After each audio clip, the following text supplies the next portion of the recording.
Hey there and welcome to Cricut. One of the things I love about Cricut Explore is I can use my own designs.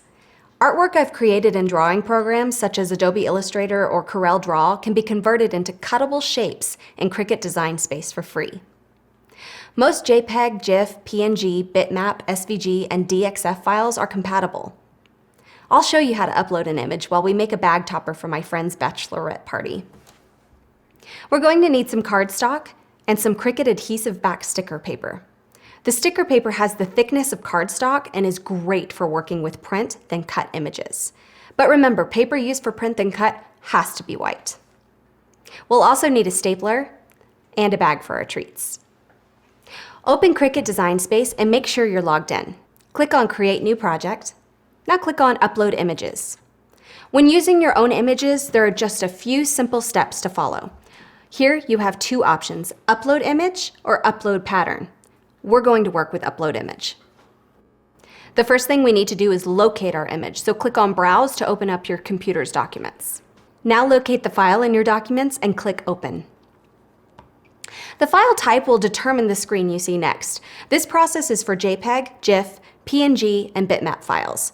But if you're working with SVG or DXF files, you'll skip a few steps. Once the file is added, use the descriptions to determine the complexity of your image. This image has a plain background and a single color, so we'll just select Simple Image and then Continue. Now we need to click on the areas of the image we want to remove. And as we do this, the background will change to a checkerboard, so it makes it really easy to see what you're doing. Don't forget to remove all the small parts like the insides of letters or the inside details of the image. And once you're happy with the image, click the Preview button. Go ahead and review that image and make sure all the areas look good to you. Click Preview again and clean up any additional areas you might have missed, or click Continue. All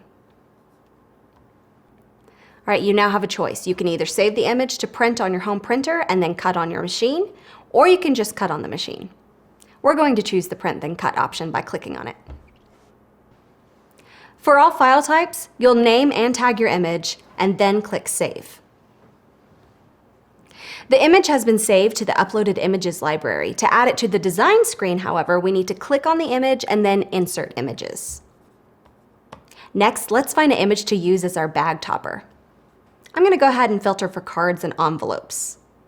And that's a little much, so let's narrow the search to scallops. Select a card and insert the image.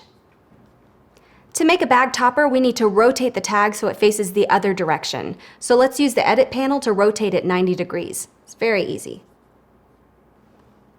There are two ways to size images. Using the Edit panel, we can make our image an exact size. Now we're going to use a cellophane bag for our treats, and the bags are just over 6.5 inches wide.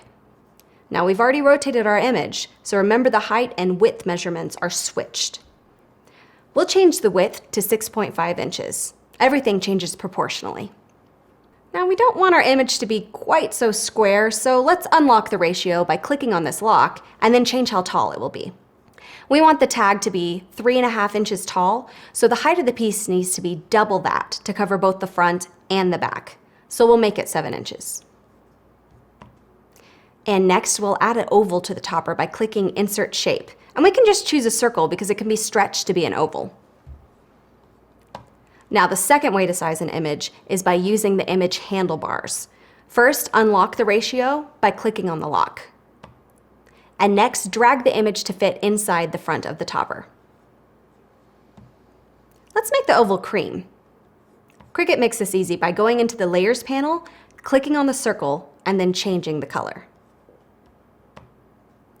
Now the last step in our project is to make both the oval and our uploaded image a single Print Then Cut piece. Right now the uploaded image is the bottom layer. So let's click Arrange and move it to the front. It's now the frontmost layer. Let's do our final positioning and sizing of the oval and the uploaded image.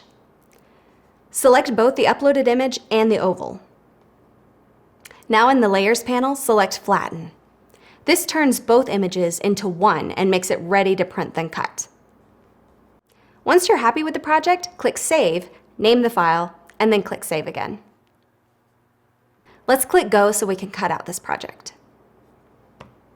Images that will be printed and then cut, they may look a little bit fuzzy, but this is totally fine. It's because there's a bleed around the image. But if you want to view or print the image without the bleed, all you have to do is click More Matte Settings and then check the bleed box.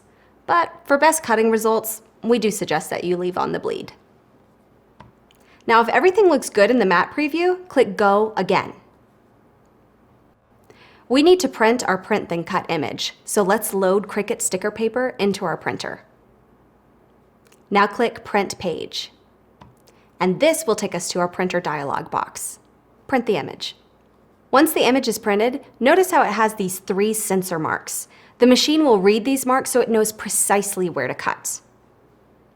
Set your Smart Set dial to Custom and choose Sticker Paper, Printable. Place your material on the mat, load the mat into your machine, and press the blink and go button. You can follow the on-screen prompts to finish cutting the project now. Okay, now we have all our pieces ready to go. The rest is simple. Fold the topper pieces in half, staple the topper to the treat bag, and last, peel the printed and cut sticker from the backer sheet and apply it to the center of the topper. This is such a fun and easy project for any celebration. You can customize it how you want it. Stay tuned for the next video in our tutorial series where we'll look at creating a card using our machine to write the details. Cricut makes it easy to go from inspiration to creation.